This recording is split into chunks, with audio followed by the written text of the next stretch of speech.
Hello everyone, my name is Katy Holmes and I want to talk to you today about my daughter Katy Holmes.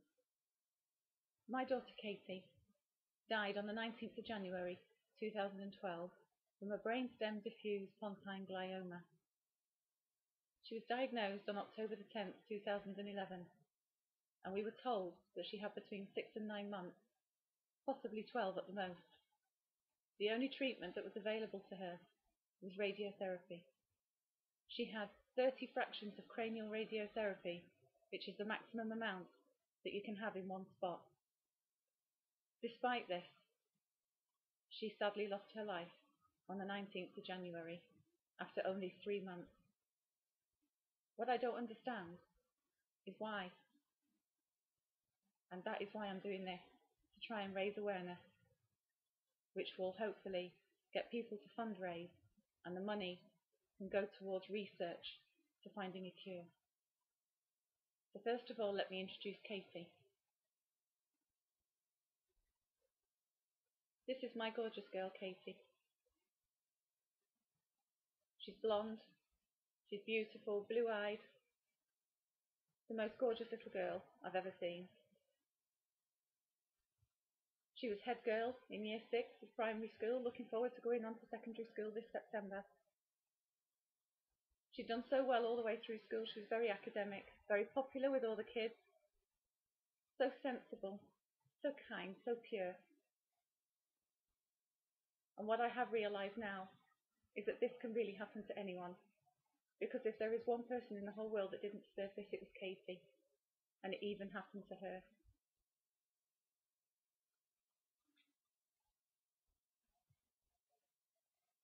In the summer of 2011, we all went to Florida, and I just thank God that we went to Florida. We've been saving for a long time. We were going to go this year, but something told us to go last year, and so we went. We had the best time, lovely family time. The pictures are just wonderful. Katy had a ball, loved every minute of it. It was only weeks later, after we got back, that Katy started back at school in the September, the beginning of year 6. And I noticed that Katy had become a bit of a moody teenager. We used to joke about it. I used to get these characters up on the internet that were moody teenagers and ask her which one she was going to be. We used to laugh. Katy assured me she wasn't going to be any one of them. And then, a couple of weeks into starting the term, Katy was awarded a certificate at school. Dave and I were invited to go along and watch.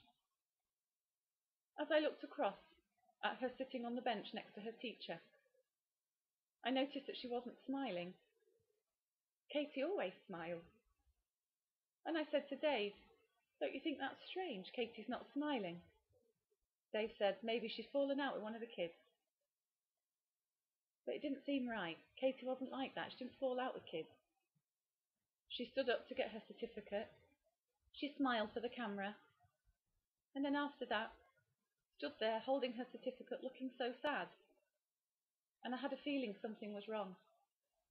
So when I went to see the doctor, and I told her that Katy seemed so sad, and that she'd had a few headaches, and that she was just generally out of character, acting out of character, the doctor took no chances, sent her straight up to the hospital, where Katy had a CT scan. The CT scan didn't show that anything was wrong, and we were sent home. Katy went on a school trip a couple of days later, and one of the teachers raised a concern when they came back. She said that as they had taken photos and looked back through them, one of Katy's eyes looked strange. Instantly I knew something was wrong. I took her straight up to A&E at our local hospital. I insisted that they did further research. They kept her in for the weekend and observed her, and over the weekend strange things started to happen. She got confused. She started to drag her leg when she walked. She wasn't making sense. They kept her in for the weekend and she had an MRI scan on the Monday, which was the 10th of October. That was where we got our devastating diagnosis that Katy had this inoperable terminal brain tumour. And that was a day that our lives changed forever.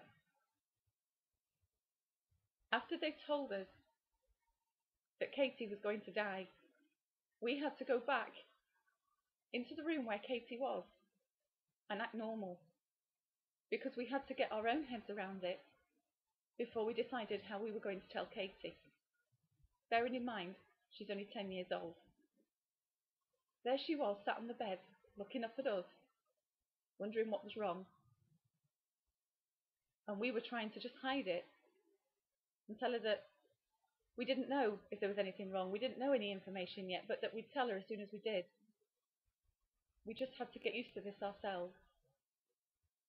We were transferred down to a major hospital that deals with this sort of thing all the time. That was where we had to tell Katy. We told her the next day, but we didn't tell her that it was terminal. We told her that she had a brain tumour, but that she had a good brain tumour. We told her that she was going to survive this, that it was completely treatable. How could I tell her anything different? You know, all children are different. Some children are quite resilient. You can tell them something like that and they will bounce back. But I know Katy. I know my daughter. And I know that I could never have told her. And I am so glad that I didn't. Katy underwent her radiotherapy. Within 3 days of her starting the radiotherapy, we were told to say goodbye to Katy for the first time. This wasn't just devastating for us, but we have another daughter, Charlie, who at the time was 7 years old. She knew the same as Katy, that Katy had a brain tumour. We told her that Katy was going to get better. We actually believed that perhaps the radiotherapy would get rid of this thing. We were hoping for a miracle. We believed in a miracle. But 3 days after Katy's first radiotherapy session, when we were told to say goodbye, we had to tell Charlie the truth. We had to tell Charlie, a 7-year-old girl, that she had to say goodbye to her sister.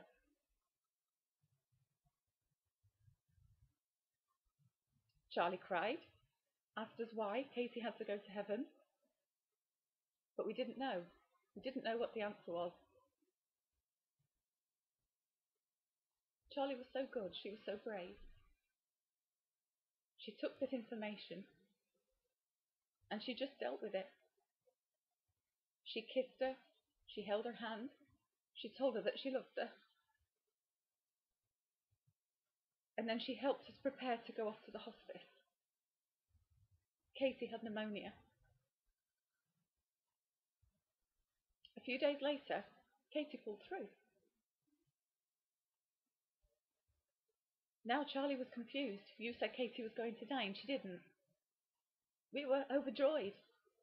Katy's going to beat the odds. This is a miracle. She's overcome pneumonia. To cut a long story short, over the next 3 months we were told to say goodbye 3 times. 3 times Charlie had to say goodbye to her sister. But Charlie never told Katy what she knew. Charlie had this horrible secret about her beloved sister, and she never once told her. Charlie has been so brave.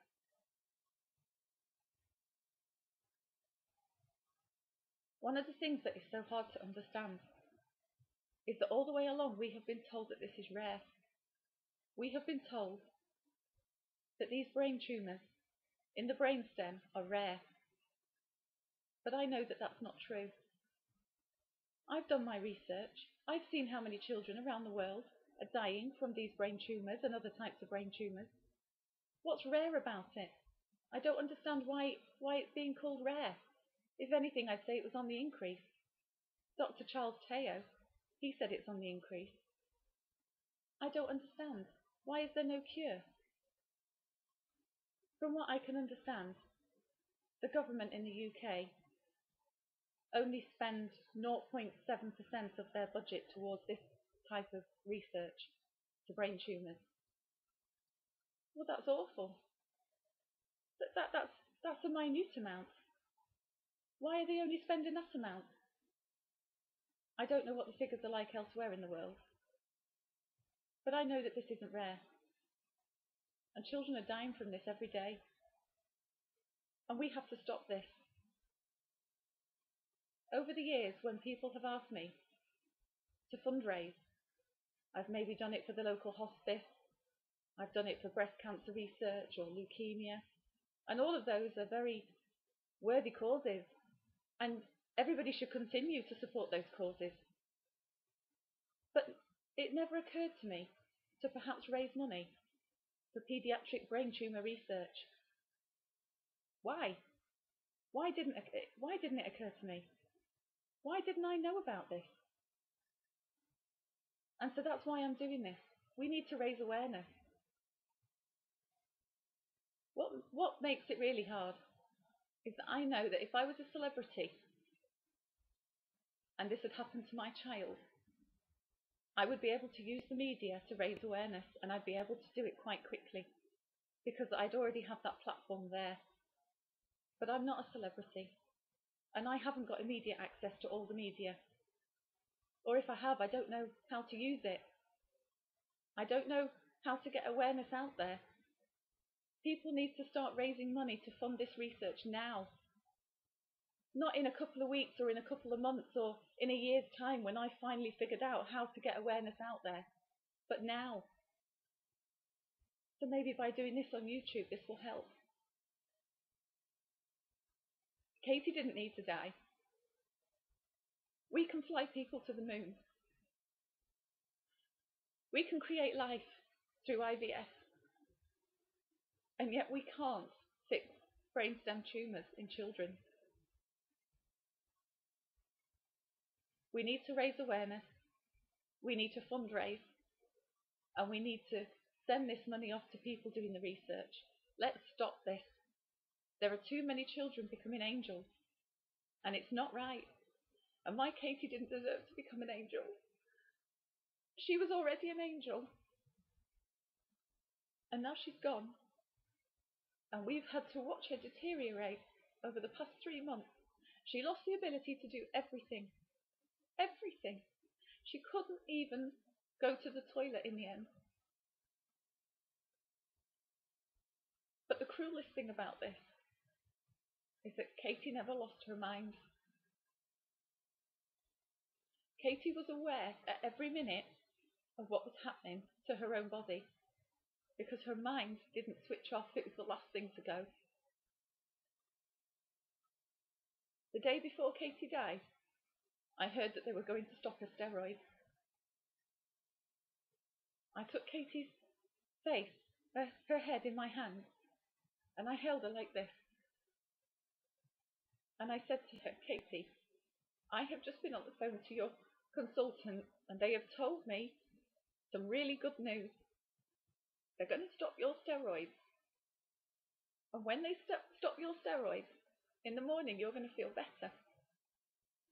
And I promised her that if she could just sleep this day off and get through this day, that when she woke in the morning, she would feel better. Katy never woke up.